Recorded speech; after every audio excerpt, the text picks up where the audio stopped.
visiting brother, Dr. Dennis Allen.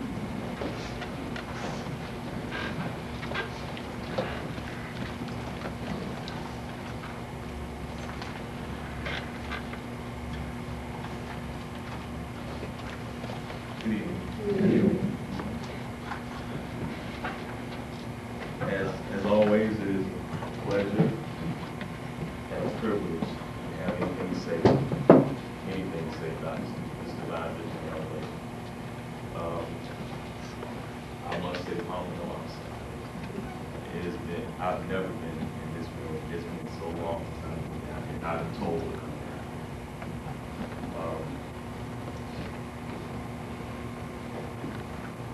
I've been told on several occasions to go to come.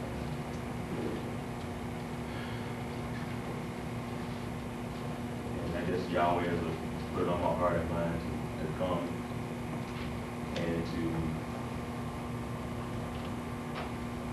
there are things that I plan to do, but then there are things that I've been told to do. And Are there any people in this?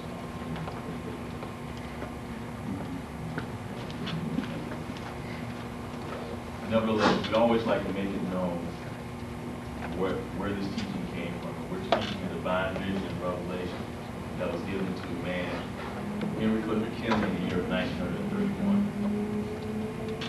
And what has happened is Yahweh caught the spirit of, or the inner man, and revealed his entire purpose, pattern, and plan of salvation from the beginning all the way down to the end. And as a result of this vision and revelation being revealed unto him, Yahweh commanding in him, or putting it in him, or truly stepping in that body and manifesting himself in his own creation, raised up ministers and sent them out into the world.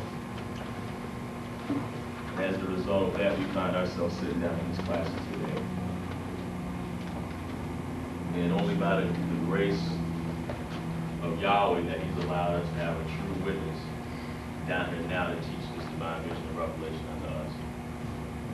And all we can do is repeat the things that we've heard and bear witness to the proven evidence that we've been given. And as has been said before, I don't have anything new to say tonight, only the things that I've been taught over the years, the proven evidence has been given. That's what I'm going to present here tonight. And it was funny that the scripture lesson that you chose, because yesterday I stopped over to the dean's house, stately, and just to let him know that I was coming down here. And he said, sit down, and he just started talking. And it's tough to get out of there because I had a lot to do, and the first thing I said is I can't stay. He said, I understand, but sit down. So, and he just started talking, and a couple of things that you had read there in 2 Peter, the first chapter, you know, and hopefully I didn't touch on those things before I say that. There's a prescribed way that we teach this divine vision and revelation. There's a prescribed way that we've been taught it, and it's the only way I know how to do it. And let me have the 17th chapter of John. 17 and 1. These words spake Joshua, and lifted up his eyes to heaven and said, Father, the hour is come. And you know, oftentimes we point here, rightfully so, to him praying his prayer. And we point to this body. But truly, this physical body is not the one that's offering up his prayer. It can't do that. It's the spirit that's manifested in it. That's where the intercession is coming from. That's who's offering this prayer to the Father. That spirit is the only thing that's going to be acceptable back unto him. Go ahead and read. Glorify thy Son, that thy Son also may glorify thee, as thou hast given him power over all flesh. The Father has given the Son. The Father has given the Son power over all flesh. And what the Son is doing is asking for that glory back that he had with the Father before the world ever was. Go ahead and read. That he should give eternal life to as many as thou hast given him. And see, the Son truly a resurrected Messiah is going to give eternal life to as many as the Father has given him. See, Yahweh is not down here now, or Yahshua is not down here now planning who he's going to save. That's already been ordained from the foundation of the world. And all these things are just being made manifest, or being made manifest. He's not down here trying to figure out what he's going to do next in his purpose pattern plan, but if he was, it wouldn't be a purpose. Go ahead. And this is life eternal. Now, what he's doing is declaring what eternal life is, not how to get it, not where you go for it, but what it is. Read.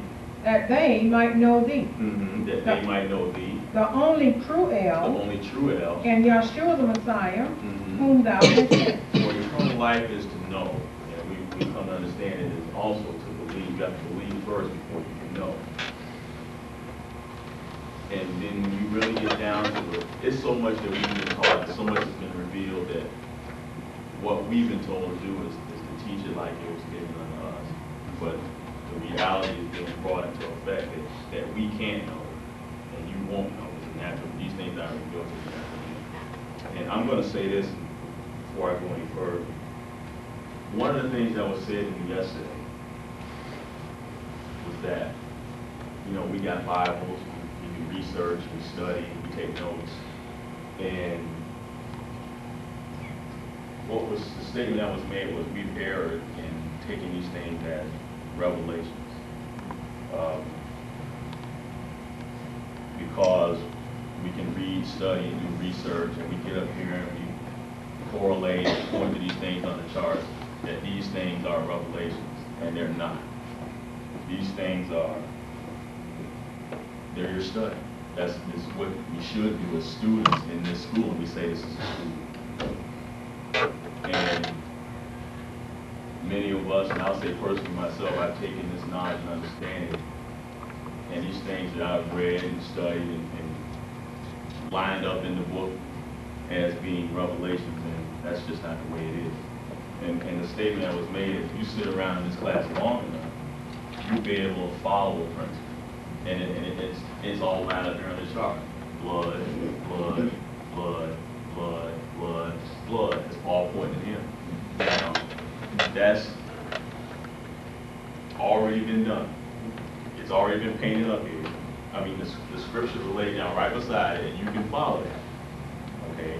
But to say that that's a divine vision of revelation, that's not the way it is. And he was very adamant about that. He was very hot about it. And that these things that we hear, and I'll give an example of what I'm saying. This is the example that he used. And he went back to some of the things that took place in Greenwood. And it was while Ken was on the floor working with the pattern and the 1080. And when he made mention of the founder in Ohio, and I was writing down what Ken was saying, and I saw the 1080. Now, I'm not trying to puff myself up this. I'm just saying what he said, and this is what happened. I wrote it down, and then I wrote the 10. I saw the H, and it's been on the chart all the time. Right above Yahshua's head, on this body. You got revelation, you got life, you got 3 8s. And we've been talking that 8 is the 8th letter of the alphabet, and that Abram and Sarai's names were changed to Abraham and Sarah. Boy, that's the principle of that life or aspiration being given unto them. And when I saw it, I jumped and I hit it. And now he told me that he had to grab my leg to keep me from running up on the stage. Now, I don't remember that. I don't remember that. I don't remember that happening at all. And he said it again yesterday. He said, I would have ran up where Ken was if he hadn't grabbed me by my leg. And he said, now, when I'm talking about something being revealed or revelation, that's what I'm talking about. Because I wasn't sitting there studying. I was just sitting there listening. And I didn't plan for that to happen. He didn't plan to say it. And it just came. And he said, now that's the difference between what we read and study and what Yahweh's actually revealed. And that we no longer confuse the two. but it's necessary for us to do our research, do our study, and we come down here and we share the things that we research and study. And hopefully that, regardless of my research and my study or yours, that you still check out what I say. Don't. Because personally, for me, regardless of who you are or where you come from, and if you can't prove it, I'm not even obligated to believe you, period. And I've even said that to the dean. I said, look, I don't see what you're saying. I can't accept it. I'm not gonna argue with you. I'm not gonna fight about it. I'll put it down and I'll leave it there. And then when the time comes where it be understood, then we'll get it. We'll do something with it. But until then, if I don't understand it, and the thing about it is this, even as we're called upon this floor to share the things that we've learned in these classes, as far as I'm concerned, if I can't effectively explain to you what I'm talking about, to you where you can understand it, you can just chuck it in the can, because I don't know what I'm talking about. Because if I can't explain it to you, then how would I expect you to understand it? And these are just some of the things that he went into yesterday. And that we said time is shorter than it's ever been. And the things are being revealed now and let him know that we don't have much longer. And that all this correlating and reading and tying things together that we've been doing, those things aren't revelations, that's research, that's study. And that these things that Yahweh actually reveals us and make us know for sure, and those are the revelations, those are the things and those are the things that keep us steadfast and strong in this school, that we continue to come. And one of the last things he said, and this is one of the things I want to work with tonight and go in the book and show you what he said, is that you can't stay in this class, regardless of where you are in the state of Florida. You can't stay in this class unless you've been ordained, unless the Father holds you. He said it's hard to stay around here. And hopefully we'll go in and work with that a little bit. Now, let me have Isaiah 20. I want Romans 1:19-20. And then we'll go on back. And I want Luke 24.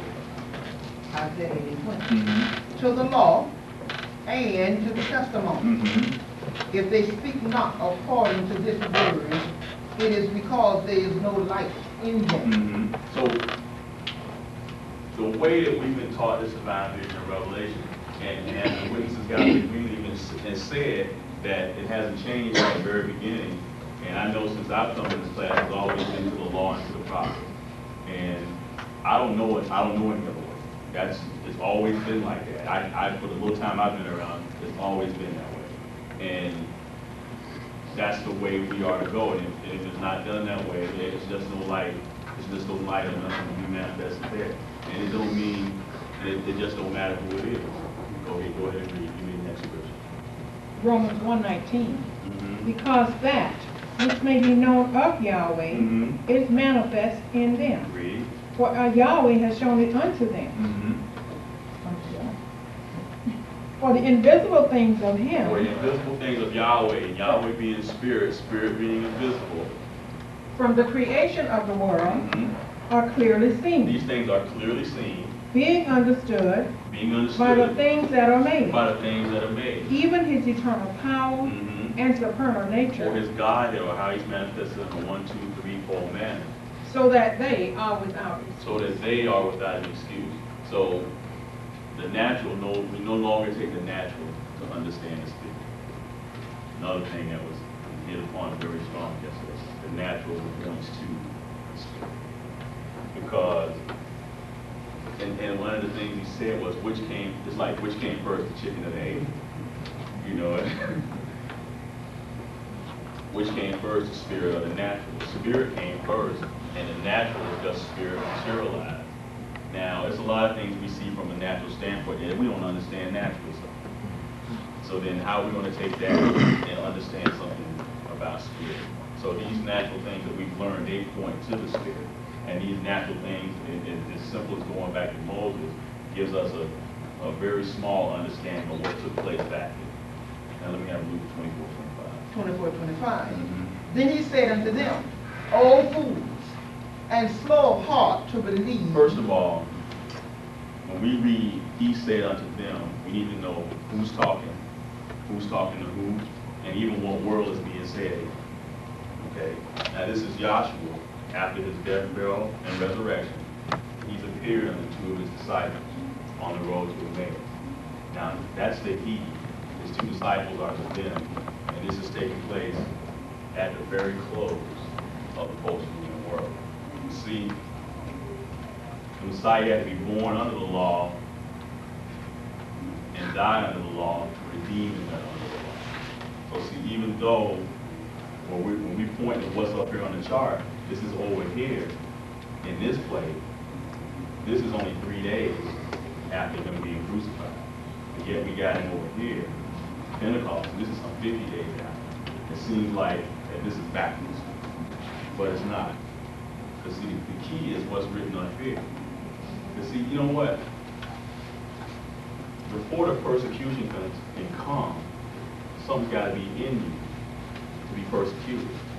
So see, you got to have these men or that Holy Spirit be manifested in them. Now they can be persecuted.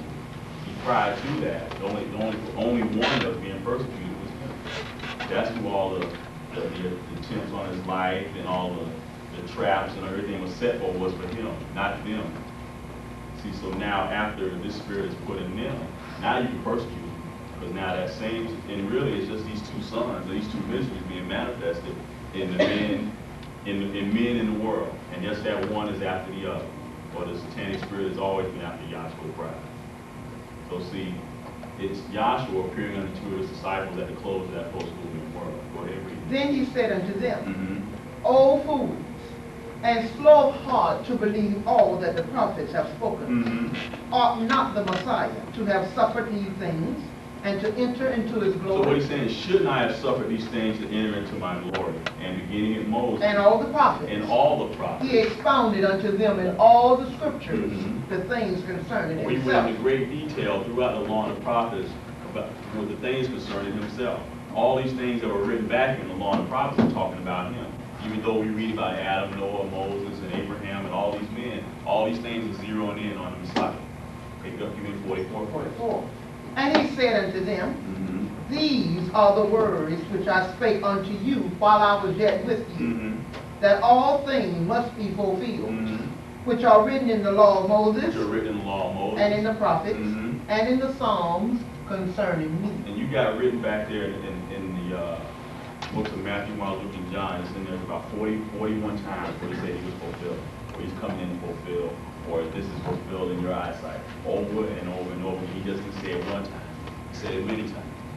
And see, did you read where it said that they might understand? I want you to read that. Okay. Then opened he their understanding, Mhm. that they might understand the scriptures. Now it says might. It didn't say that they did. It said that they might.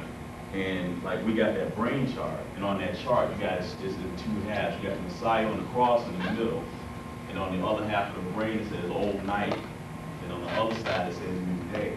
And all that's it's the same thing that's written up here.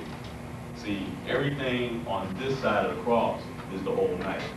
See, and these, like we said, it's important that you know when this is being said, because these two men, when this is being spoken unto them, they're still in the night.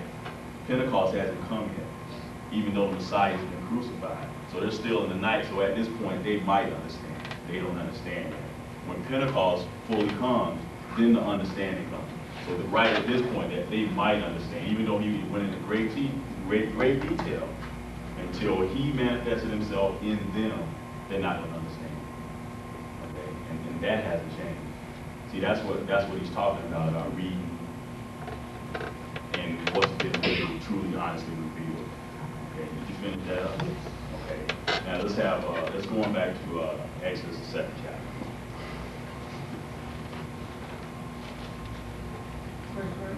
Yes. And there went a man out of the house of Levi, and took to wife a daughter of Levi. So what we're going to do is deal back here with the story of Moses, and we're going to run the principle we're gonna show how this division was set up back here with the children of Israel. And we're gonna run that down. And we're also gonna show how Yahweh made it difficult for Israel to believe. Okay, show that this hasn't changed.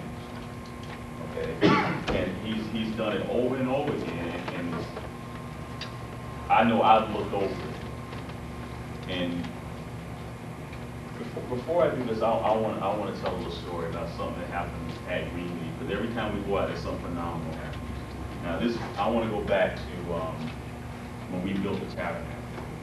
Okay, and I don't know if I've shared this with anybody, but I get a call one Saturday afternoon from the dean. He was down here, and he called me at home, and he was at your house. Okay, and he said, I want you and Ken to build the tabernacle. Okay, and he said, we want to set it up in Greenleaf, and I want you and Ken to oversee it. And I said, I'm listening to him talk, and I said, okay, fine, you know. And we had done a little bit of it in class, and in our ministry class, and we draw out vessels on the floor and stuff like that. We never built anything, you know, rudimentary. So I talked to Ken about it. I said, well, since Greenleaf is closer to us, and y'all won't have to transport stuff wherever, we'll build everything and get it out there. So the next time we had class, our Tuesday night class, you know, it's just a handful of us there. So those are the people that built the vessels. I just went down the road. You do this, you build this, you build this, you build this. And so what I did was, I gave everybody a certain amount of time to build their vessel.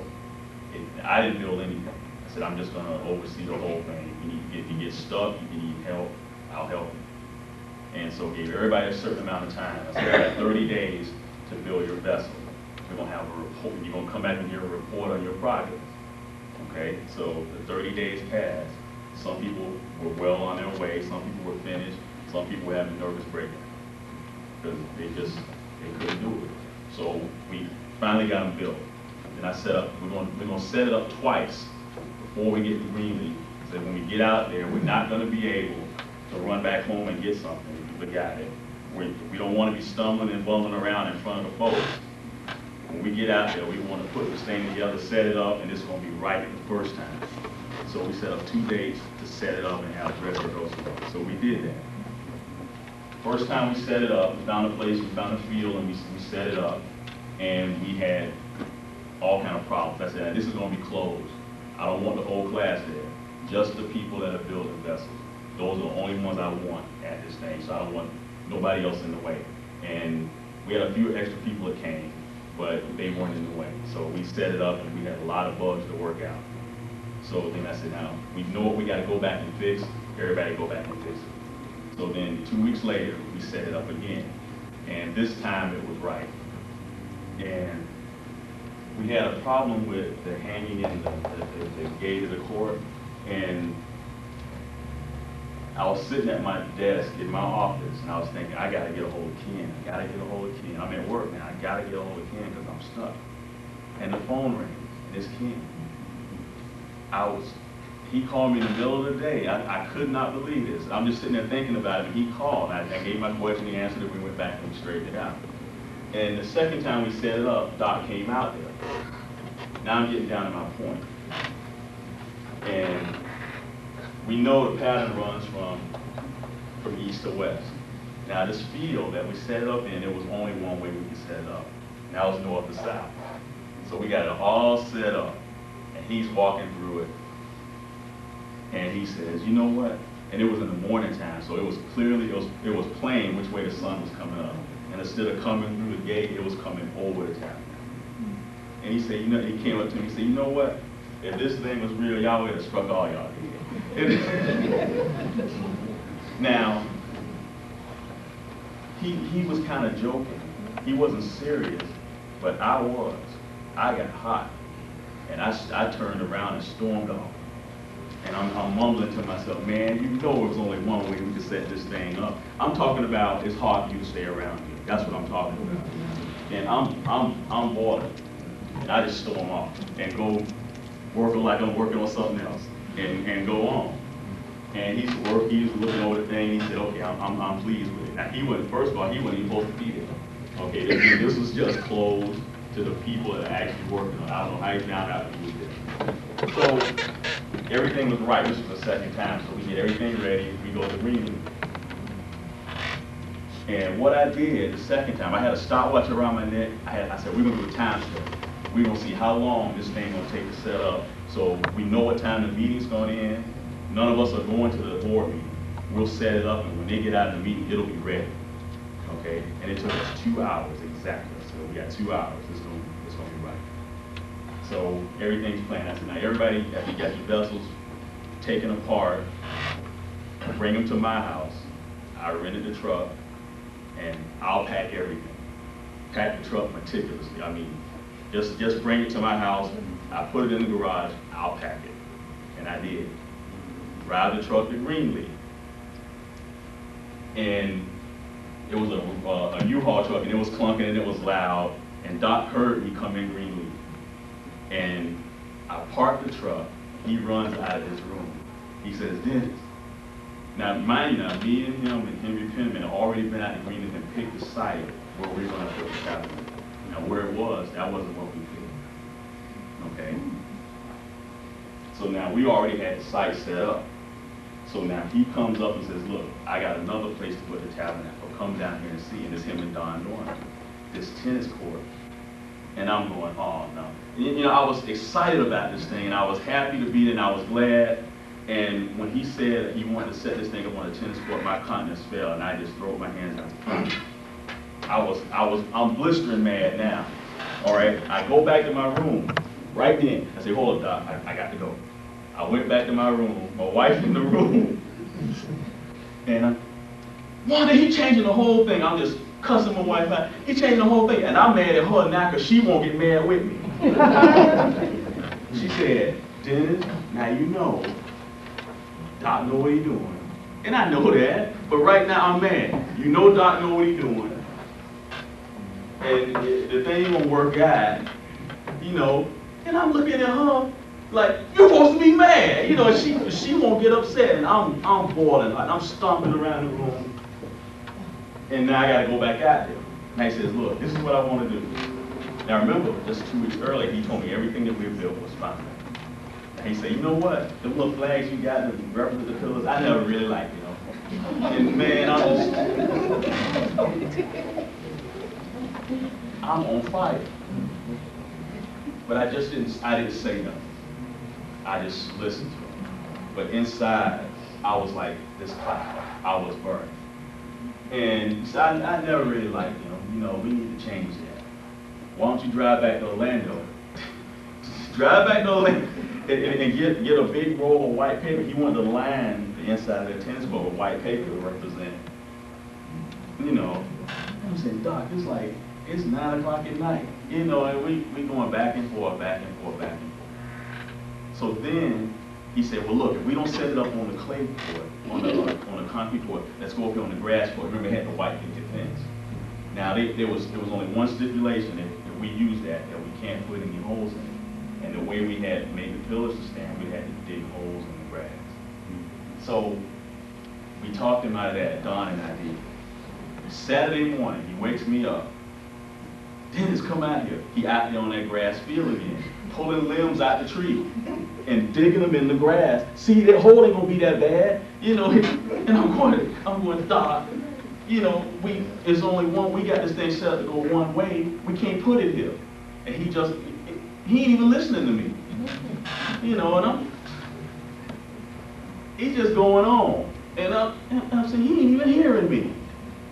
And let me say this. And I said this to him. You know, I said, "If you give me something to do, and I can do it, leave me alone. Leave me alone. I can do it.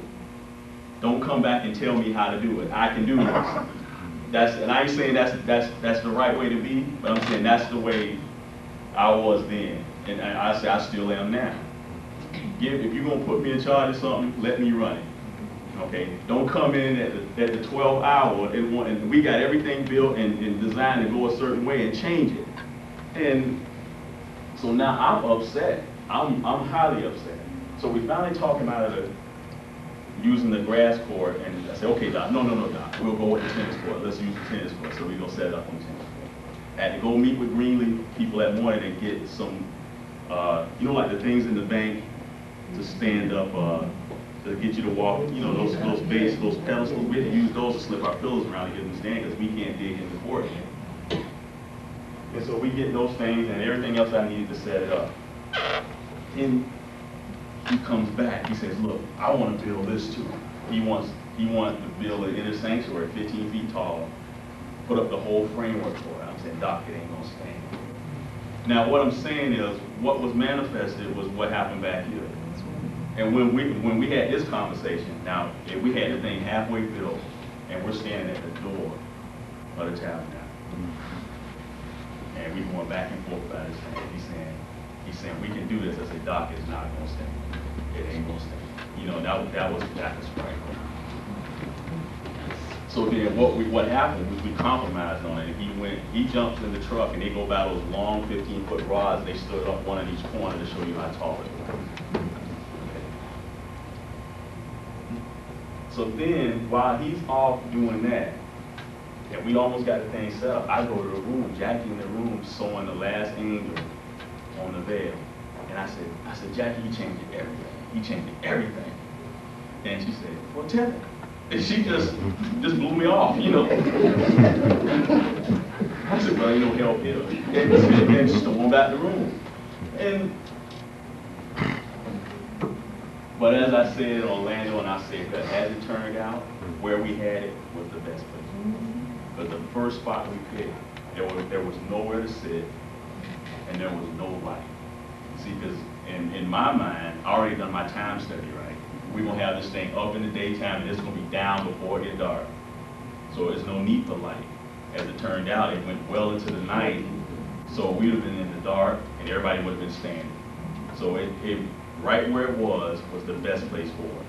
And like my wife told me, and see, I told you, he know what he's doing. But what I'm saying is, it's hard to stick around here. It's hard. And I know all of y'all got a story, you know, but, and I told, and you know what, and when I told him about it, we sat down and talked about it. He just laughed at me again. You know, I said, I know he was mad, but he didn't care. You know, because I'm doing this. You know, you think you're doing it, but I'm, you know, so hey, that's the way it goes. So now we're going to go back here and see if we can see the same thing in the bottom.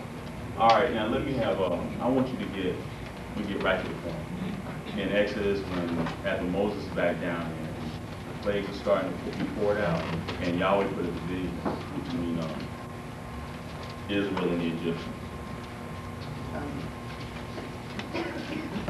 Going to the fourth. Exodus 8 and 21. Okay.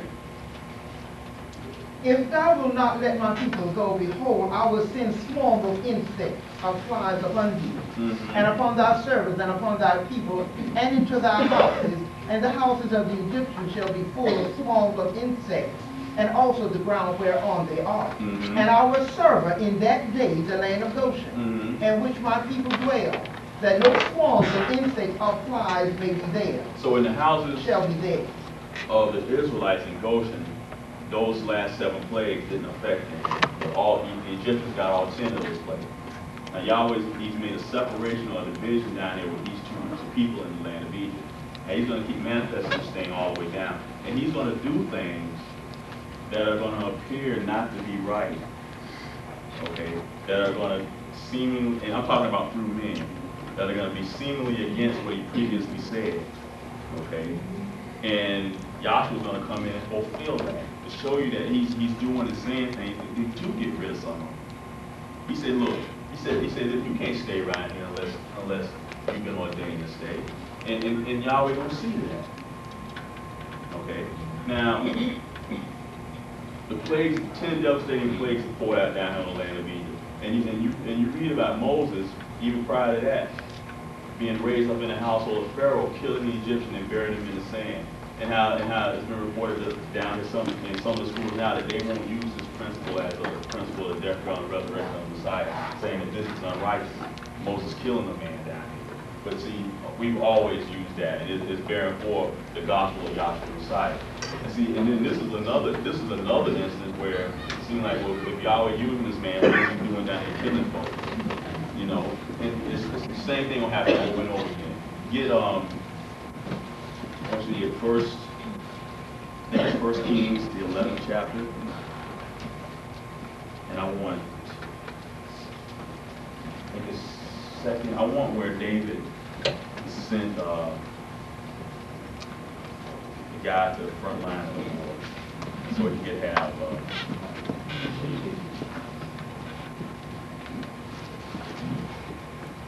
I want the young men and the old men's council. I think that's in 1 Kings with Solomon.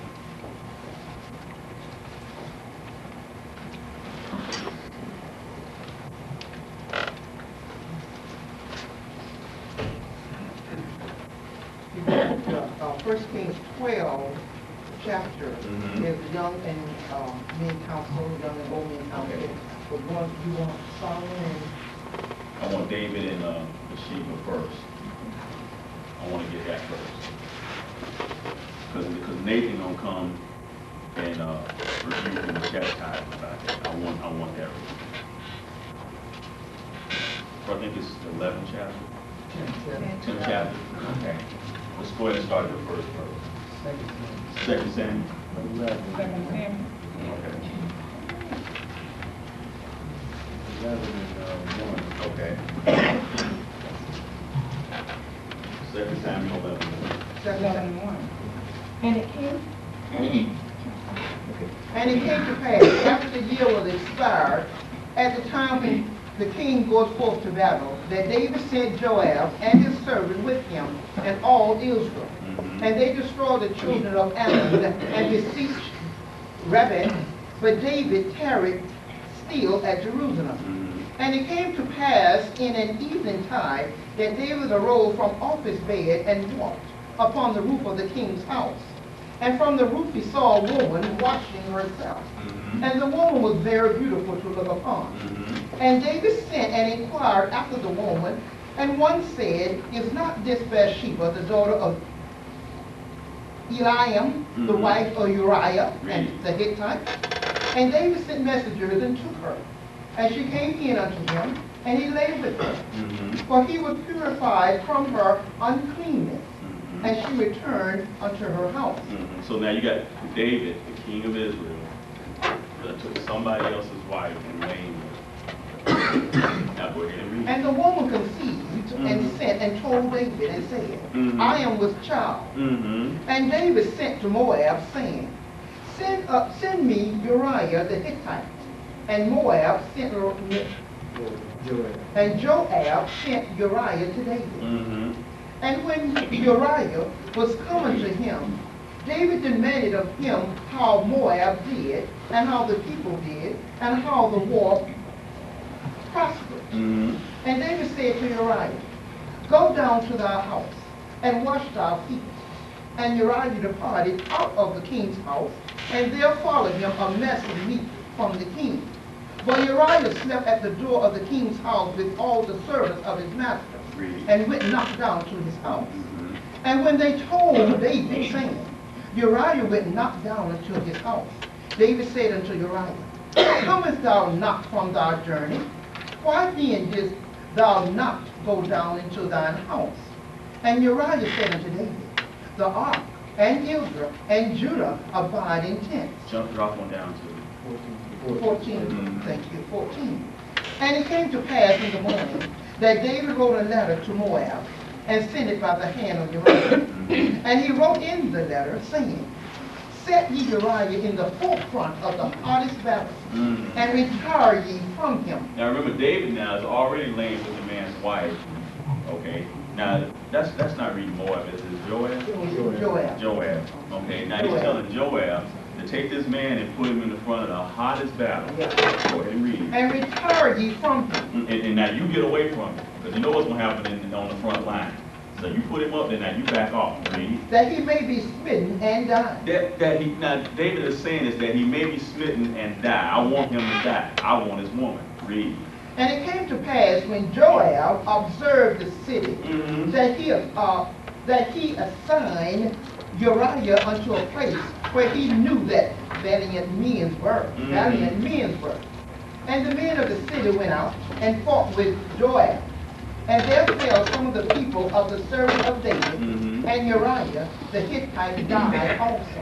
So now what you got in brief summary? David done slept with this man's wife, done had the man killed so he could have her. Already got her pregnant. Okay, and he said that's bad. Now read what happens when David dies. Then Joab Because you know what, when you work with, we talk about the 63 generations of the flesh, or the righteous lineage, from Adam all the way down to Yahweh. Now, if you've ever taken the time to go in and find those 63 men, or if you go into, I think it's the 3rd chapter of Matthew, where it gives all those lineages, or those names, and the first chapter of Luke. When you go in and you work with those things, you'll find that a lot of those folks don't belong. Okay? A lot of them don't belong. Just like up here behind Elvin, we got this book, and some of these names are crossed out. And you got a bunch of folks in those 2 lineages in both of those chapters that don't belong in them. And how you know, when you go back to the book of Chronicles, and you can run those lineages all the way down through Chronicles, and it'll tell you who's who and who did what and why they don't belong. But when you get to David, read what it says about David. Mm-hmm. First Kings, first chapter. Now David was old and stricken in years, and they covered him with clothes, but he could not get warm. There's a part of that where it says when he died, he slept with his fathers. That's what I want. Because when these other unrighteous men died, it said they died and they dead. You don't get nothing else about them. 2nd chapter, 10th verse. Okay. So David slept with his father Mm-hmm. and was buried in the city of David. Mm-hmm. And the days that David reigned over Israel were 40 years. See, David slept with his father, so even after all he'd done from a natural standpoint, the father's still blessed. Y'all get my point. See, even though you got, now this man, and he's just not anybody in Israel, he's the king of Israel at this time. And all these things are manifested through him, Yahweh still found grace in him. Okay, and he slept with his father. Okay, or when he's talking about back in the bosom of Abraham, he slept with his father. And you will see that thing happen over and over again. Now get me the young men in the Old Testament with Solomon.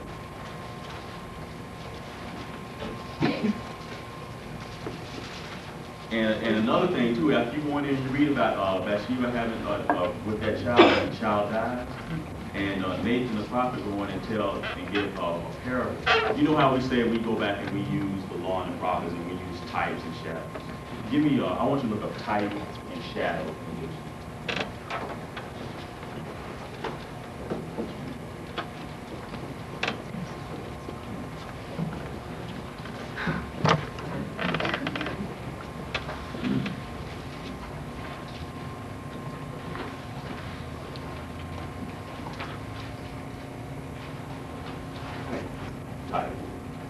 Something that represents or symbolizes something else. Okay, something that represents or symbolizes something else. That's a type. An image, An image, emblem, emblem, symbol. in theology, that by which something is prefigured. Something that is prefigured. So now, let me have shadow. Watch one first. Because we use those terms all the time, type and shadow. What's a type and shadow? Shadow. Mm-hmm. What's definition? Mm-hmm. It's a shade within defined limits.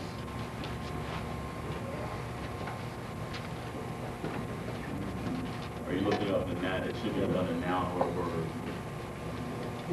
The noun says shade within defined limits. Mm-hmm.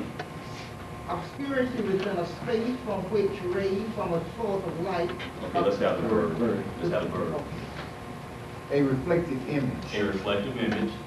an instinct image of some person Mhm. or thing, Or thing. hence a type or symbol. A type, so a shadow and a type are the same thing. Now, when you go on and you read where Nathan comes to David, and Nathan's going to use a type and shadow on David. And what he does, what he tells him is this: say that you're a rich man, and you got. Let me break down the terms you can understand. Frank got a refrigerator full of meat. He got guests coming over. Okay. He don't want to cook none of his meats, so he go to Jerry's house and steal a roast out of his refrigerator to cook for his guests. Okay, now this is what Nathan is telling David. This is a type, he's using types and shadows all the way back in the Bible. He said, now he go to his house and he don't want to cook none of his, so he'll take it, and this is last roast. Ain't nothing else in the refrigerator but a glass of water and his roast. And then he take his last roast and he cooked that and give it to his guests. Now then he asked David, well, what should happen to this man? And I think David said the man should be killed, I think. See, and then Nathan going to tell him, David, you're that man. Who? Type and shadow. So then what the Messiah got to do? When he come in, what's he got to speak in? He's got to speak in parables. What's he doing? He's using type and shadow. Because then many times the disciples didn't know what he's talking about, and you know the ones that was just on the fringes, they didn't know what he was saying. Then the 12 murmuring, hey, what are you talking about? You know, they got to push somebody up to ask him. And then he'd look around and say, does this offend you also? Oh, us? No. They got, they don't know what he's talking about. And he had to go on and further explain these things. But these men, these prophets are using type and shadow. They talking about one thing, and David don't even recognize that Nathan's talking about him. Okay? So now, let's go ahead and get Solomon. And Rehoboam went to Shechem, Yeah. for all of Israel had come to Shechem to make him king. And it came to pass when Jeroboam the son of Nebat, who was yet in Egypt. I'm sorry, before you read that, I want where Solomon is talking about his concubines and his wives. Okay? Because this is very important. Because now you remember, when Yahweh brought Israel out of Egypt, okay, and he put her in order. And see, this same migration is just like this creation coming out. And back here you got what? We say this cloud is what? Inscrutable and it's incomprehensible. Okay? And you can't understand Yahweh in this state. And really you can't understand him in this one either. That's got to be revealed. So now this, you got to, like the Dean has done a million times. So you just take that pointer and you just swing that up here. And you use this and it points to that. So now you got Israel down in Egypt, as to say unorganized. In this darkness down here is chaos. We'll call it apparent chaos, but it's organization in that darkness. And then what's he do? He brings Israel out and he puts her in shape and form. She's in tribes, and then he gives her a law and marries her at the base of his mouth. See, then this man steps forth out of this inscrutability, and at least you can see that's the shape and form of a man, if nothing else. So now Israel's in shape and form. So now you got the same thing being manifested here in the book. Now they were told, okay, prior to them going over here to Canaan's land, not to what? Not to let their sons marry their daughter, because Yahweh didn't take all those nations away from them, right? Okay, and he left some of those tribes up, and he said to test and improve Israel. So now when you get up there, don't you mingle with their sons, don't you let your sons marry their daughters, don't you let their daughters marry their sons. You stay away from them. And then that was to be kept all the way down to the Messiah. So now we got the king of Israel, and he got the king of Israel got Gentile girlfriend.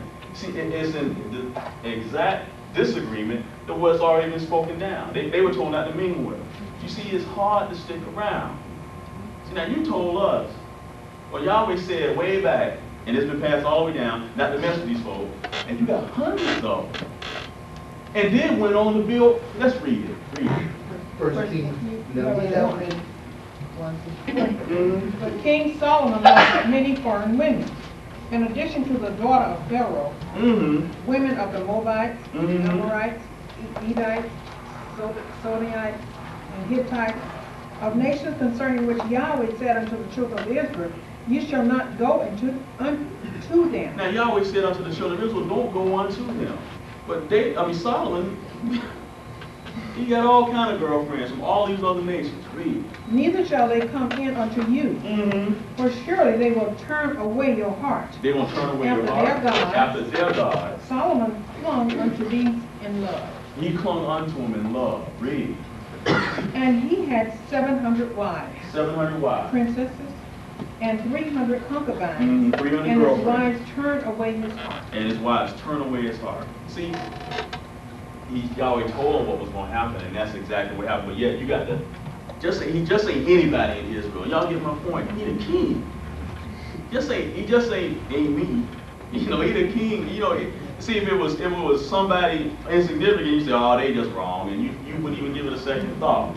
But then you got somebody in position and power, ordained by Yahweh, and then this is manifest rule. See, he's doing things all the time. All the time. See, this is truly going to show who's going to stick around and who's not. See, and he's been doing it all the way down through your book. Okay? Now, read the part where he even built altars for him. That should be in that same chapter. Like 7th verse. 7th verse? Sorry. Then did Solomon built an high place for Shemoth, the abomination of Moab, in the hill that is before Jerusalem. The abomination of Moab. See, he even built altars for these women. See, in disagreement to what Yahweh has already given them to do in that law. Again,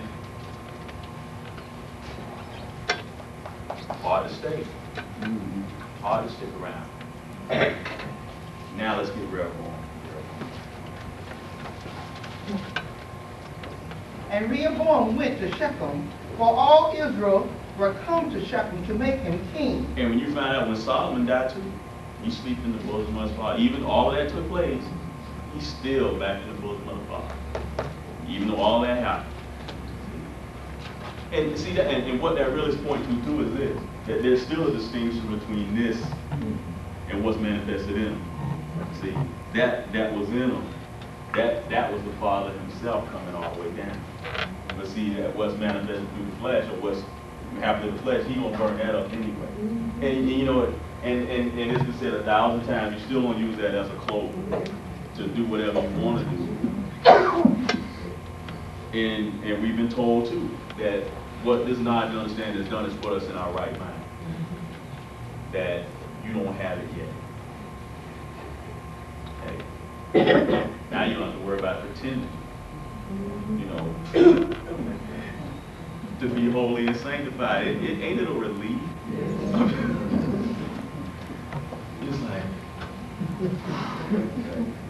you know, it's something. You know, and again, it's amazing how the Father just let us go on and on and on. We get up here and we preach and we run, and he be sitting there and knowing that ain't really the way it is, and just let it go and let it go. And all of a sudden one day, wham, and this is the way it really is. And then we've heard the stories how the founder did them the same way.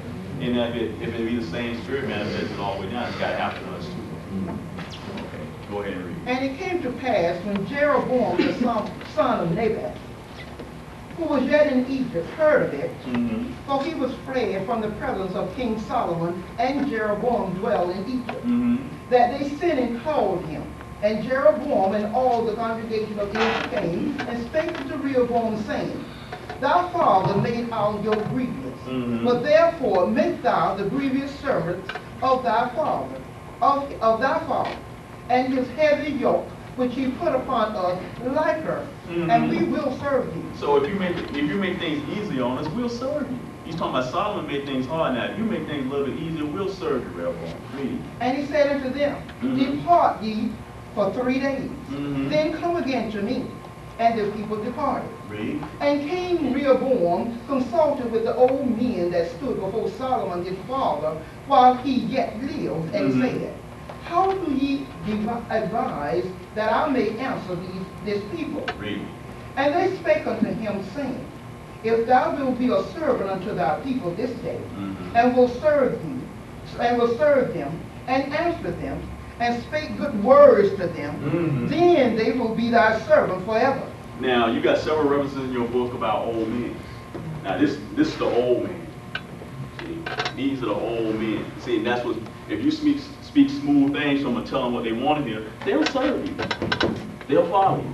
Go ahead and read. But he forsook the counsel of the old He men, forsook the counsel of the old men. which read. they had given him, and consulted with the young he men that cons- were grown up with him, He consulted with the young men that had grown up with him. Read. and which stood before him. Mm-hmm. And he said unto them, What counsel give ye that we may answer this people, Read. who have spoken to me, saying, Make the yoke which thy father did put upon us lighter? And the young men that were grown up with him spake unto him, saying, Thus shalt thou speak unto this people that spake unto thee, saying, Thy father made our yoke heavy, but make thou it lighter unto us. Thus shalt thou say unto them, My little finger shall be thicker than thy father's He's loins. saying, my little finger is going to be thicker than my father's loins. So if you thought you had it bad with him, you ain't seen nothing yet with me. Read. And now, wherefore my father did lay you with a heavy yoke, I will add to your yoke. I'm going to add to your yoke. Read. My father has chastised you with whips, but I will chastise you with scorpions. Look, we're talking about things that will just run you out of here.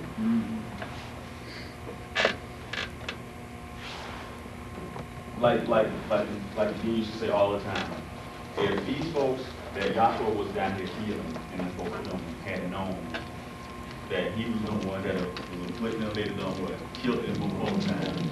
I mean, so it's him doing it all the time.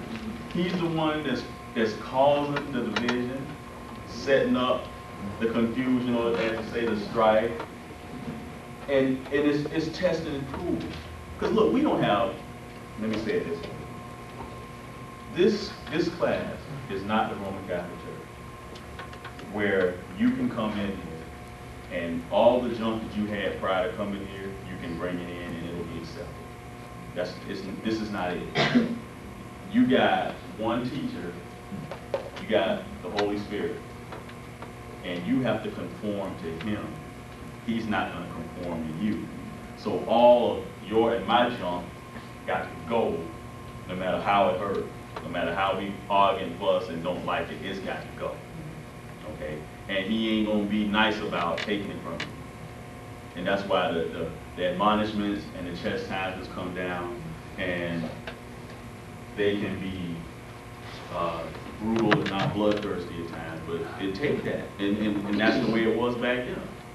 So the same thing's got to be manifested down here with us. And you know what? You say, well, it's easy for you to say. That's why I started out with the story about grieving. And that ain't the only time that, and let me say this, I'm glad I can honestly say that I've been mad at him, but yet I didn't walk away. Okay? That I didn't do something or say something that would manifest unrighteousness toward him. Okay? You just shut up and do it. You just shut up and take it. Because, you know what? Because, you know what? We, from a natural standpoint, we've been taught so much in school, and it's head and shoulders above the rest of the IDMR. I'm not even talking about people that ain't in class, because you know it surpasses that. But the knowledge and understanding from a natural standpoint that we've been given, why would you chuck all of that away for a petty disagreement? Because you can't deny the witnesses that have been given. You can't deny the proof that has been given. You can't deny that the way we've been taught, it'll stand against anybody from anywhere. And you've seen it work. You've seen it happen. Now, why would you throw all that away? See, because that don't discount what has happened. That don't discount the healings. That don't discount the miraculous works. That don't discount the way that was made out of no way. That you know that happened. And there was no other way to explain it. Let me say this. Prior to going to Israel, the week we were supposed to leave, My knees were hurting me so bad that I could barely walk. I couldn't walk. And I got up in the morning and I would put these heavy braces on under my pants and I'd go to work. And I was both knees. And, you know, I hadn't hurt them to make them do that, but, you know, playing sports all these years, they just beat up and tore up and they was killing me and I was limping bad. And the people on the job said, Dennis, you need to go to the doctor. You need to get this straightened out. Because I was barely making it. And I said, look, this was on a Monday morning. That following Sunday, we were flying out of here. I said, look, I'm going to Israel Sunday. Nothing will stop me. Nothing. I ain't going nowhere. You know, so that Monday, I go to work with the braces on. That Tuesday, I go to work with the braces on. And it's every day it's getting worse and worse. And they just say, why don't you do something? You got insurance, you got workman's comp, do. I said, look, I ain't doing nothing. There's nothing gonna stop me from going on this trip. Okay? The Saturday morning before we leave that Sunday, okay, I get up out of the bed and I roll out and my feet hit the floor. Boom. I didn't feel a thing. No pain. And I didn't tell nobody. My wife knew I was limping around. She saw the braces on my knee. And I got up that morning and I just, nothing.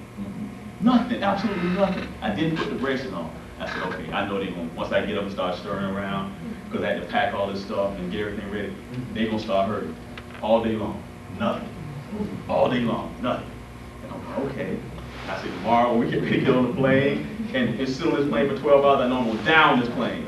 Nothing. I was running up mountains in Israel, right? Running. Not running. Nothing. They haven't heard yet. You know what I'm saying? I didn't call him, I didn't ask him, I didn't say nothing, but I can't deny that. It happened. I didn't go to no doctor. They don't hurt. Now, so that happened. I can't throw that away. I didn't read that out of a book. Okay? And I know everybody got a testimony like that where something miraculous has happened to them. There's no other way you can explain it except the Father's down here doing the work. And it got down to the point because when it was first mentioned about going, you know, and I was asked to be the one of the ones to go, it was like, well, okay. I really wasn't that thrilled about going to Israel, to be honest. Okay. But then as time grew and we started having the meetings about what we're going to do and what we're going to see, I got more and more excited about it, and it got to the point where nothing's going to stop me from going on this trip. And I said, look, I'm not going to be hindered by going to see the doctor. You're going to tell me I can't go, I can't travel, I can't walk, and all this walking and running we're going to have to do. And he just fixed it where they stopped. And those kind of things I can't deny. Those kind of things that happen to me, you can't deny. We can't chuck this away for our junk. Okay, go ahead. Well, first. So Jeroboam and all the people came to Rehoboam the third day, as the king had appointed, saying, come to me again the third day. And the king answered the people roughly, and forsook the old men's counsel that they gave him, and spake to them after the counsel of the young men, saying, my father made your yoke heavy, and I will add to your yoke. My father also chastised you with whips, but I will chastise you with scorpions. Wherefore the king hearkened not to the people, for the cause was from Yahweh. See, he's not going to listen to the people. The Messiah was walking, when he was walking around, he wasn't listening to the folks. He was doing the will of his Father. He was operating by purpose, or operating within Yahweh's purpose. It couldn't be altered or changed, regardless of how the folks felt about the thing. So he went on about his Father's will, irregardless.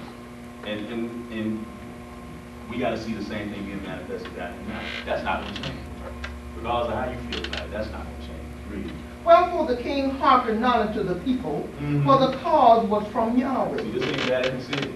That he might perform this his saying, which Yahweh spake by Ahiah the Shalomite unto Jeroboam the son of Nathan. So when all Israel saw that the king hearkened not unto them, the people answered the king, saying, what portion have we in David? Neither have we inheritance in the son of Jesse. To your tents of Israel. Now see to thine own house, David. So Israel departed unto their tents. See, the folks hot about the thing, but it don't matter because Yahweh got manifested in these men. and they gonna do what he's purposed for them to do, regardless of how the people feel about it. And we should be glad that it's that way down here. Get Matthew, I want Matthew 10:34, I want John 6 chapter. Matthew 10:34. Think not that I am come to send peace on earth. I come not to send peace, but a sword. Now who's this? This is Joshua the Messiah now on the scene. Now he's fulfilling all these things that took place back here. Now he didn't come, he said, don't think not that I come to send peace on earth, but a what? A sword. Now when the sword comes, it's cutting. I mean, it's cutting left and it's cutting right, and then nobody gonna escape this sword. Okay? You know what? I know in Orlando, we have 4-hour classes. And at first they started out like that because we moved into the hotel and we figured it was thought that we would be able to have class regularly, so we would have longer classes. But it turned out we were able to have class every night as we've been having, but the classes stayed long. And there have been some that have gotten up vocally and voiced their disagreement with 4-hour classes. And so we had 6-hour classes. See, what I'm saying is, it just don't matter. There was one Wednesday night, we were down there at 2 a.m., from 8 to 2. And it was chastisement. I mean, we were getting blistered. I mean, you know, you say what you don't like, and it's like, well, you just ask for more of it. You know, so it's better just to shut up. It's better just to be quiet. And y'all know when y'all come up there how long things run, but that's every night. That's every night. And that's just the way it is now. And I know sometimes, and it for a stretch there, after Wednesday night class, from an 8 to 12 class, he called us over to the house after 8 to 12 class on a Wednesday night. Dennis, Steve, Henry, get over here. And we go all night. I walked out of his house, went home, took a shower, and went to work. All night. On Wednesday night. And that's just the way it is now. It's like, it's rare. I mean, it's stunning to get right out at 10 o'clock. 10:30, it's unheard of. It don't even seem like you warmed up now. We've been having classes that way so long. But, you know, and then, and let me say this too. We'll sit there, because Dennis get over here, come over to the house, me, Keith, Henry, sit down at the kitchen table. We will stop having these long classes. That's it. That's it. We ain't having no more of these 3 and 4 hour classes. The next night, 5 hours. I mean, and I can't tell you how many times that's happened. See, what I'm trying to tell you is, this thing will drive you crazy. If you think that you're going to pin, see, didn't we say, don't we say this is inscrutable and incomprehensible? Then we turn right around and say the fullness is manifested in the body down here. Think about it. That inscrutability and incomprehensibility is in a body down here now. And it just flips. Let me say this, because Ken is a witness to this. Because all these little stories I'm bringing on side, they apply. That's why I'm sharing. Myself, State Dean, Ken Tarver, and Don Dorn go to New York to meet with Burbank Mitchell, Michael Rothstein, Joe Lockenberg. They would tell none of the students he would come. Every session that we had with them was just with them. They wouldn't allow their class to come down and hear what we had to say. They only saw us that Sunday in class. So now, there were certain times, And the thing was set up where we're gonna have a dialogue, that's what they called it. We're gonna have a dialogue. We're gonna hear what you got to say, Nikki. And, you know, if we wanna have comments, discussion, or rebuttal, we'll do that. Okay, so we sit down in the class, and I think the first session was opened up with all the English.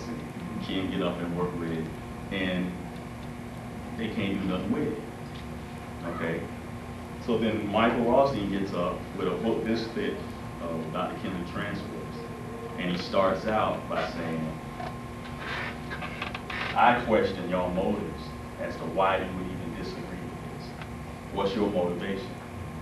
Now, I'm going to tell you, and he had just come from California, just got back. I'm going to tell you why Dr. Harrison is teaching. And then Doc raised his hand. He said, Michael, did you confer with Dr. Harris on this? He says, no, I'm telling you what I think. Right then, I closed my books. I said, we got him. We got him. It's over, because this man gonna get up and give us a lecture on what you think about why Dr. Harris is teaching. So then, as the lectures went on, and Don wasn't called, but Don would read for us, and Doc would interject, but me and Ken would go back and forth, right? And then, what got me was, now this was what Doc said. He said, I would put you and Ken up, and y'all would cut them, and they'd leave you. And then after class, I would put a Band-Aid on. It drove me crazy. I got back home. I didn't know how to talk to Doc on this trip, because, I mean, it got to the point, it was yelling and screaming in these sessions. They hollering at him. I ain't your, cause you know he call you son. So, I ain't your son, don't call me son. And you know, I mean, you like, it would sound like, if you were just listening, it would sound like we was about to come to blows in this room. And then right after it's over, he walked up and said, hey, let's go get a big old steak. And I put on my coat and cut out the door. I don't want no part of this. I can't believe this. I said, Doc, why are you doing this? I didn't say nothing, but when they walked out of the class and we walking back to the car, because the car was around the corner in the parking lot, I cut out. I'm boiling, because I'm saying, why you being buddy with them? We fighting, you know? This a fight, man. What you doing? And every night it went like that. And he know something was wrong. Dennis, you all right? You all right, son? Yeah, Doc, I'm right. And I just cut on that. And then we sit in the van, he get up in the front with Michael, they just laughing and joking. I dive straight to the back. And just, I can't believe he doing this. Every night, every class, it went the same way. We in there slugging it out. And then right after it's over, you know what, y'all heard the testimony about the cartoon, Sam and Ralph, the coyote and the sheepdog. I mean, for 8 hours, they blowing up, shooting up, pushing each other off the cliffs. I mean, you name it, they doing it. As soon as the whistle blows, they punch out, and see you later, Sam. See you around. That's right. And it was like, I said, no. I'm saying, this a fight. Let's fight. I don't want to fight and be friends. Let's fight and stay mad. And all the time he just laughing at me. I'm saying, man, this thing is something else. It don't, from a natural standpoint, it seems like it just don't make no sense. I'm saying, how are you doing this? And then you go, where's so-and-so? Why don't you get them down here? We can have a good old time. And then they start talking about what happened back in the 60s. And I'm like, man, no, man. He just cuss you out in the room. And then we get to the session at the house on the last day. They end up fussing and arguing again. I mean, Michael Rothstein was at the top of his lungs. Not all the people there in the house. He hollered at the top of his lungs. I don't care the Doc started crying. Because what happened was, they still fussing about 2 Adams, 2 Yahshuas. And then he asked me, say, let me ask y'all a question. Did Yahshua die on the cross? Everybody said, yes. Then he turned around and asked him, is the Holy Spirit dead? Everybody said, then the room went quiet.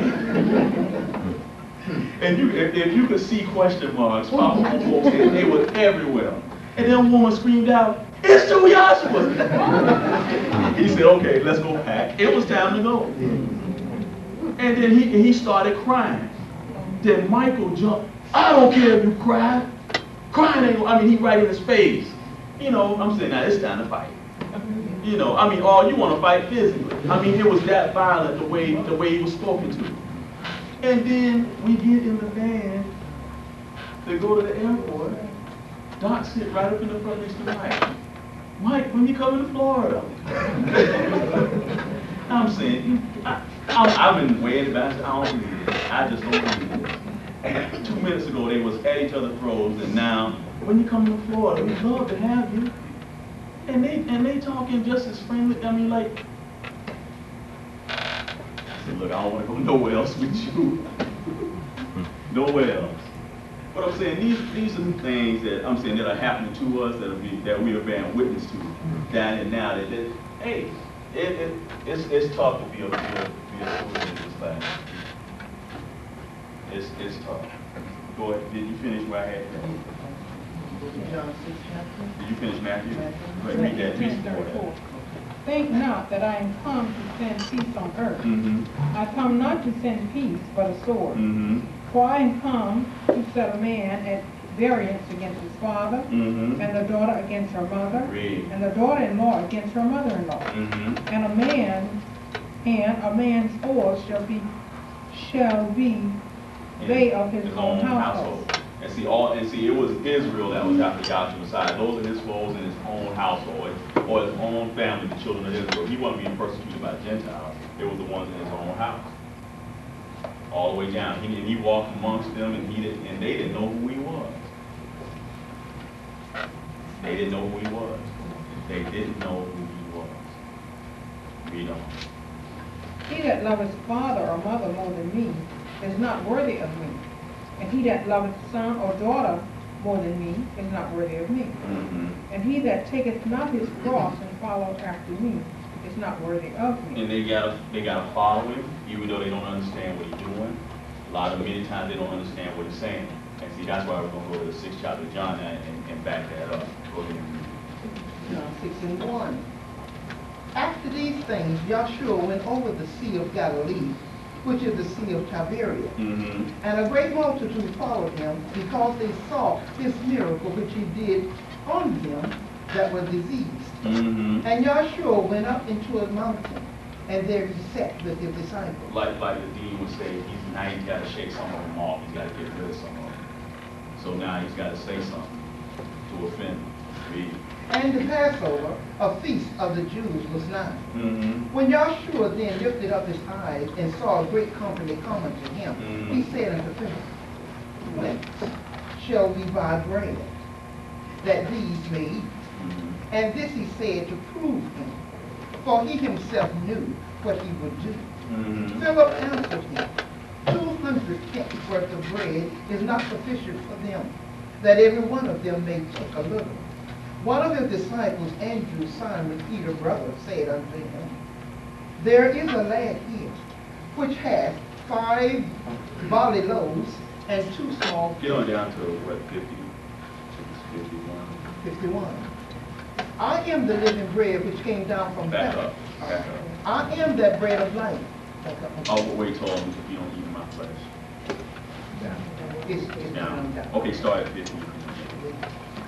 This is that bread which cometh down from heaven, that a man may eat thereof and not die. Now he said it was a light. He said it was door. Now he's the bread. Which are you?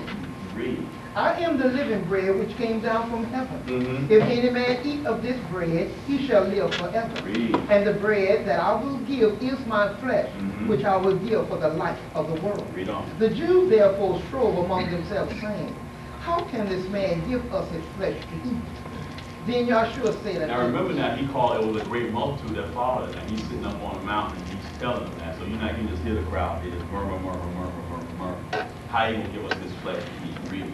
Then Yahshua said unto them, Mm-hmm. Truly, truly, I say unto you, except ye eat the flesh of the Son of Man, Mhm. and drink his blood, ye have no life in you. Mm-hmm. Whoso eateth my flesh, and drinketh my blood, hath eternal life, Read. and I will raise him up at the last day. Read. For my flesh is food indeed, and my blood is drink indeed. He that eateth my flesh and drinketh my blood dwelleth in me, and I in him. Mm-hmm. As the living Father hath sent me, and I live by the Father, So he that eateth me, even he shall live by me. This is that bread which came down from So heaven. now you know that these folks standing around listening to him, they think he's talking about physically his body and drinking his blood. And you know some of them already cut in their own mind. And you know the 11 to 12 don't understand that read. This is that bread which came down from heaven. Mhm. Not as your father did eat manna and are dead. He that eateth of this bread shall live forever. See, they ate that. You know what? As we were riding around in Israel, and I remember when it was said, I was sitting right behind Doc in the van. He asked Jacob, what kind of plant was that? And he said, that's a manna plant. And my reaction was, I didn't see it till we got home, kid. I just went, man, you trying to pull our leg. I just blew it off and I just disregarded it. Because I'm saying, man, the book say manna was rained down from heaven. You know, I wouldn't have no part of that. I just, man, go ahead. Because they had been fighting the whole trip. So I'm saying maybe he's just trying to pull another one and it was a manna plant. I'm saying, okay. But I didn't see that at all. Go ahead and read. 59. These things he said in the synagogue as he taught in Capernaum. Mm-hmm. Many therefore of his disciples, when they had heard this, said, this is a hard saying, who can hear it? Many of his disciples said, this is a hard saying, who can hear it? Read. When Yahshua knew in himself that his disciples murmured at it, Mhm. he said unto them, Now, this is a key point. Now, when Joshua knew within himself that his disciples murmured, who reading their unexpressed thoughts? When he knew within himself that they murmured. So he's picking it up that they don't get it, that they don't understand what he's saying. He knew within himself. Read. does this offend you? Now he turns to them. Does this offend you too? You know, they probably shocked. What? Us? No, you don't understand. You know, when two Adams and two Yahushua first brought out, I didn't see it. Maybe some of y'all did. I didn't. You know, maybe somebody y'all on a different level. I didn't see it. When the two of you was brought out, I didn't see it.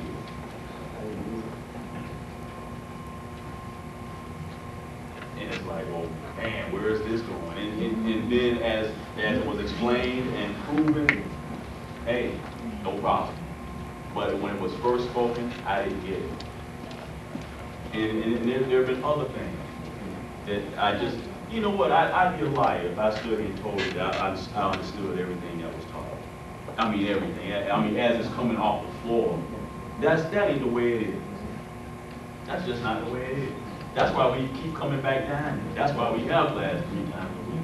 That's why the repetition of this gospel is going over and over and over again, that one of these days you might get it, that I might get it, that I might catch it. Because they say at one time, hey, I'm not going to. And the thing about it is this, we say that this is a divine vision and revelation coming direct from Yahweh. Now how are we going to receive something like that one time and understand it? So I know for myself, hey, I don't get everything the first time that come down. And hey, I said, look, you're going to have to go over that again. I got a question about this, I got a question about that, I don't understand. And I'm glad that was. I don't want to be down in the tune that I understand things and really don't. So if I don't understand it, I ain't going to say it, because I don't get it. Because see, then I'm in a trap. But you say, well, why don't you explain that to me? I'm like, well, you know what, let me say this, because like, we have some people in Orlando, and I'm not talking down on anyone, that they are afraid to be called and to speak. They've come to me and beg, literally beg, please, don't whatever you do, don't put me under. They don't even want to pray, read, I mean nothing.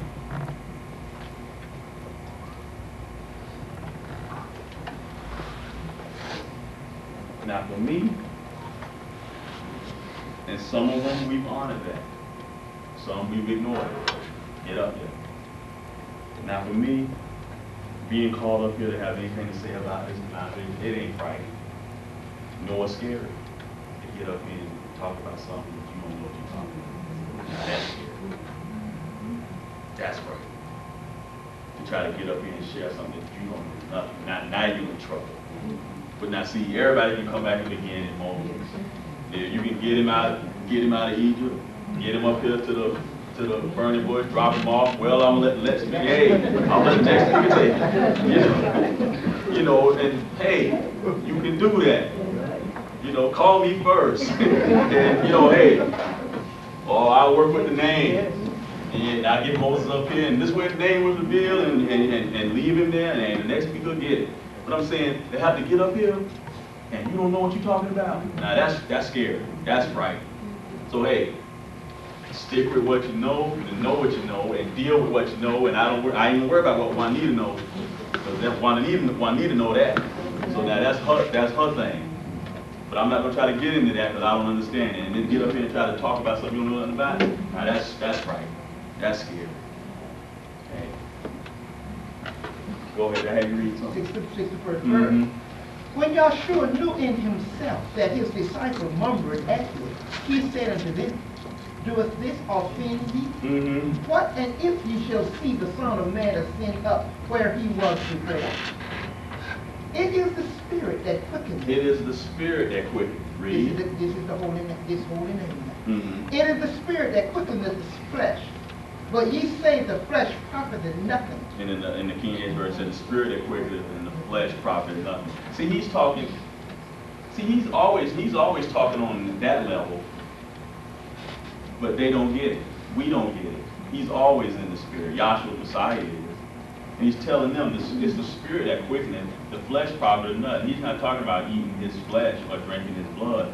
See, that Passover feast that they've been keeping for some 1,500 years is a type and shadow of that. When he had it with the 12, he's completing that, he's finishing, he's moving out of the way. It's not his physical body that's going to be eaten. It's the words that have to be ingested. Those are the things that have to be believed and understood. Or he's got to reveal it. He's got to reveal it to them. He's just not going to understand it. He's got to reveal it or write it in. See, that's what he's talking about. Go ahead. The words that I speak unto you, they are spirit and they are life. They are spirit and they are life. Read. But there are some of you that believe not. For Yahshua knew from the beginning who they were that believed not and who shall betray him. Now it didn't say, it said Who should? he said who they were. It didn't say who he was. You think, well, he just talking about Jews. It said who they, so it's others in that company that don't believe. And see, he's reading thoughts all the way down. So like I said all that to say this. As we sat yesterday, and I'm just listening and he talking. He said, look, you need help to stay in this place. We're not coming down here on our own. We're not staying here because we want to, because we just love it so much. That the Father, for those of us, has caused to continue in these schools. And like those ones that got up agreeing from the very beginning. And as I sat in my seat and I looked at some of those people, I said, I saw Ken standing there. I said, my very first class in Pompano, Ken was the first student. My wife, her very first class in Pompano, Jackie was. After my first class, John Mitchell came to me and grabbed me so hard that I lost my breath. He squeezed the air out. The man didn't even know me. And he asked me, can you come back to class? You remember that, John? And I said no, because I was in the service. And I had to go back to Virginia. And he said, oh. To me, he was genuinely concerned that I couldn't come back. I don't remember what Ken said. That's what got me. That's what got me. And there were others standing around. He said, he was like, oh. I said, man, this man really cared that I can't come back. I was through right then. I couldn't remember a word that was spoke from the floor, but the way I was treated after class, that made all the difference in the world. Now, I'm saying that's not going to be the same with all of us, but what I'm saying is, when we get people coming down there for the first time, it make a difference, because a lot of times they ain't heard a word you say.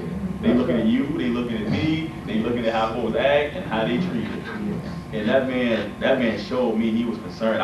Hey, Yahweh made me see right then, this man, because I was scared to come in the door, because when my cousin brought me down here, she got out the car and came inside. I stayed in the car. I thought we were at a store. I didn't, because Bible school church. We going to a Bible school, I'm looking for a church. So she got out, parked right there on Dixie Highway, walked in the building, I'm still sitting in the car. And then she realized I'm not behind me. She come back out and get, is this it? I get out and I come in, I didn't see the charts. I saw the instruments. I thought this was a holiness church. Because my father's mother was from Miami, and she used to drag us to church 7 days a week. And it was a house that they had renovated, and they had instruments. And what they did, those drums and guitars, should have been against the law. From the time they started till they finished, they and calling on Jesus, sweating, running, hollering, crying, folks passing out, they dragging them out of there. And I walked in the door and I saw them instruments sitting over there and I said, oh man, I know what this is. And then they set me down right up front. The choir got up and sang. Y'all sang 3 songs. And they sat down. And they wasn't hollering and nobody wasn't sweating, nobody got the Holy Spirit. I mean, they sat down. Oh man, this is all right. And they didn't get up again. I said, okay. Then the class went on and the speakers was called and they spoke and they was pointing and I told my cousin on the way home in the car, I said, look, let me tell you something. I didn't have no question. I said, look, those people down there in that school, this is some kind of, I said, don't folks next, they gave I said, they be some super smart. I thought y'all were intellectuals. What I told her was, I said, this is some kind of religious think tank. Where y'all, you know what I'm saying? Because I was stunned. When I heard, I'm saying, this is some kind of religious think tank. And y'all have figured out that Bible. And I'm saying, this stuff, because it's heavy. I mean, y'all out there. I said, y'all way out there. And I was blown away. And then this man grabbed me and said, and then this guy, he concerned why I can't come back. So then when I would get the chance to come home, I would always come down here. And come down here to this place. I didn't even know Orlando existed. I never met Doc. I didn't even know, all I knew was this school. And I said, man, these folks, and one thing I was kind of leery about, I said, he's been hugging this kid in this folk. Boy, I've seen in my life. I ain't been around no hugging no men don't hug, you know what I'm saying? And they hug, hey, how you doing? Everybody hugging and kissing. I'm like, you know, y'all can keep the hugging and kissing, but you know, everything else, all right. But I just said, going back, and as I watched those people on the stage, I said the ones that were called pillars, I remember how some of them touched me when my first time in this class. And I'm saying, that made all the difference in the world. You know what I'm saying, man, them folks down there so smart. I said, I don't know if I could come back down there, because I ain't that smart. Then I come to find out y'all ain't smart. It's something, how it's a joy to be in this class, and that we've been given such a great gift, this knowledge and understanding, and that it makes you look like you are intellect, you're just an idiot, a babbling fool. You know, if you live with one of us long enough, you'll find out. I mean, it's something else. It is something else, and that we're down here at the end with this thing, as it's been taught to us. And we're going to have to, the things that we've been taught and we can run in that book, those things are going to have to be repeated. Okay? Because I can read and I can memorize and I can study. of us to get up here and go through something, that's what it is, until those things have been reviewed. And that was the main thrust of what he spoke to me yesterday, is that folks correlating themselves with death, but these things must be revealed. That's when the true understanding comes. When he gives it to you, because he said, when this angel appeared to Abraham, we wasn't reading. When the Holy Spirit fell on them, Peter didn't ask for the second chapter of Acts. Or over here, he didn't ask, give me Acts 10:24. You know, he didn't do that. And that's what he was saying, he didn't do that. Joshua wasn't walking around with his Bible saying, now it's time for me to fulfill the Passover. So I'm going to sit down with the 12. Those things he was manifesting, and he was causing those around him to see and understand. He was revealing or writing them. And if we say this age is going to be closed out the same way it opened up, talking about it's going to close the end being exactly from the beginning. If it was Revelations at the beginning of this world, what's going to have to be done in spite of us having the book, it's still going to have to be revealed. Because see, you know what? Because Yahweh had 9 divine attributes, right? And one of them is justice. Now, if it was by reading and studying, he ain't just. That's right. Because some of us can't read. Some of us can't do research. Some of us were terrible students in school, and you're going to be a terrible student in this class. So if it's that, then he ain't just. See, it don't matter if you can read. And we've had classes where people couldn't hear, and had deaf people come down and sit in this class, and had the entire lecture, and then done it several times, signed to it. So, I mean, you can't hear, they read, and they could read lips. And the thing about it, the guy was sitting there, and the speaker was talking so slow, thinking that the guy that was, because we got a professional guy to come down and do the class. And he said, you don't have to talk that slow, because this guy he can read my lips, he can read your lips, and I can sign this as fast as you speak. So the lecture went on, and the speaker started talking, and this guy's hands just started flying, and you could see the fellow sitting there.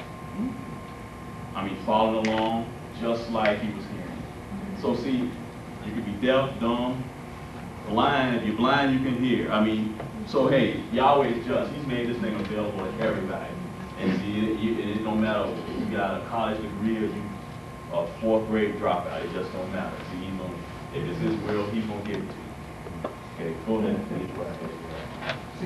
64. Mm-hmm. But there are some of you that believe not. Mm-hmm. For Yahshua knew from the beginning who they were that believed not, and who shall betray him. Mm-hmm. And he said, therefore said I unto you, that no man can come unto me except it were given unto him of my Father. See, no man, and you can't come to him, and you can't stay with him, unless you've been given to him by the Father. Read. From that time many of your disciples went back, and walked no more with him. Mm-hmm. Then said Yahshua unto the 12, will ye also go away? Now y'all gonna leave me too? Are y'all gonna leave me also? Read. Then Simon Peter answered him, Rabbi, to whom shall we go? And Doc said, yeah. He said, look. And then by the time he got to this part, he wasn't reading out the Bible. He's just talking. And then Chip had come in. We sitting at the kitchen table. He said, look. He said, y'all can't go nowhere. You can't go nowhere. He said, ain't nowhere else for y'all to go. This is the last stop. And as an admonishment, he said, if you got a job in this school, whatever it is, you better do it.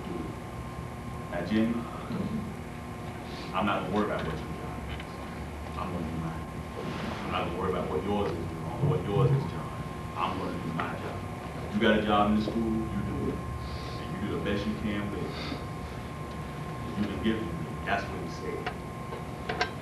Now, don't worry about what Frank did. Don't worry about what Burke did. You do your job, they'll do theirs, and we'll get along just fine. Because it ain't nowhere we can go. Those that been given to him, I've been yelled at and fussed at to the point where, hey, you say, well, no, I'm a grown man. I ain't gonna take it. just don't. Nah, he said coming right on back. Y'all know what I'm talking about?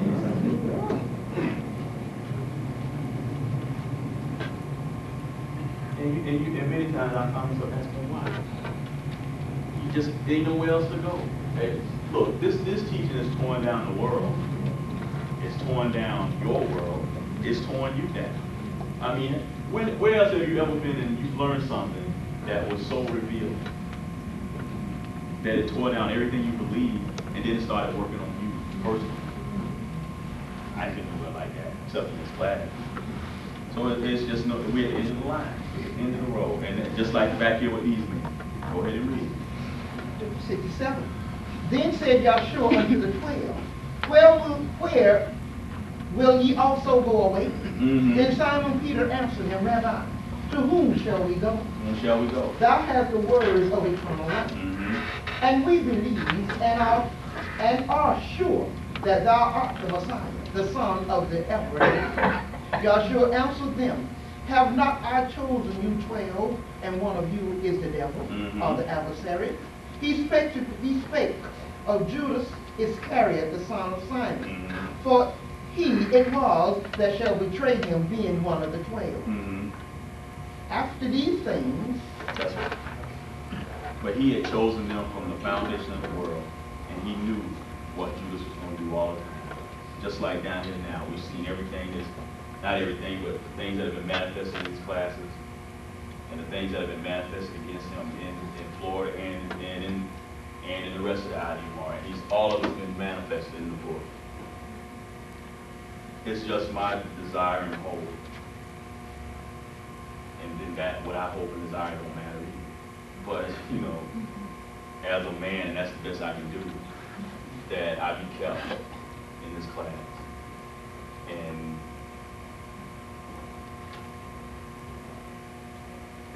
I'm trying to say this, because we ask to be kept in righteousness, but not in mind. You know what I'm saying? You know, and what's pleasing to Yahweh through his son Yahshua Messiah. Because what I thought righteousness was wasn't even close. And what I think it is, that's still ain't it. You know, you want to be like when back here when John baptized and that dove, the Spirit lighted upon him, said, "In my beloved Son, I am well pleased." That's what I'm talking about. Not talking about what I think or how I believe it should be. Because I've been proven wrong every time. And I wouldn't send the pompano to chastise anybody. That's not what I'm doing. So I'm just sharing what was shared with me yesterday. As just because he said, what I say to one, I say to all. And that's and I came out here to deliver a package to Frank and do some business. And that's why I'm here, but I'm just sharing what was given because I have no right to chastise nobody. Nobody. I have no right.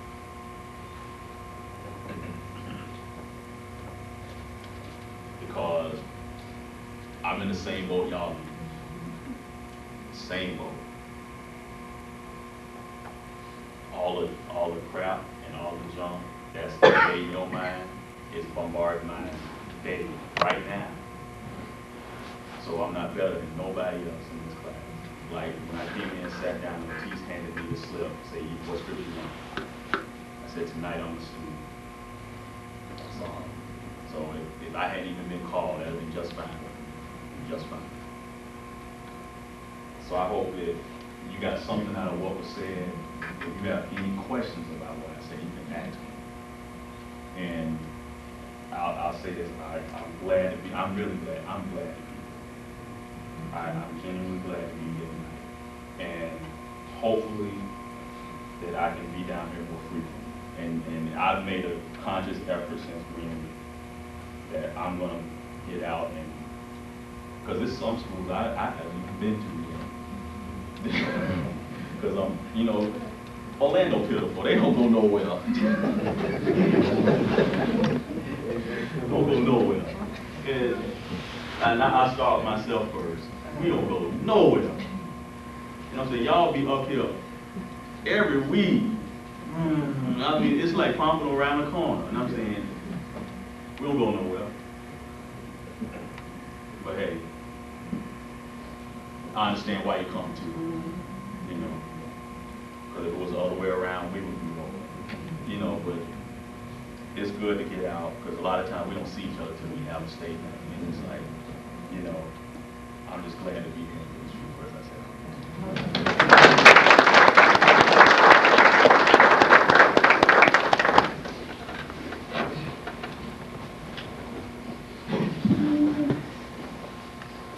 This concludes our lecture for today. Are there any questions for the previous speaker? Or are there any announcements?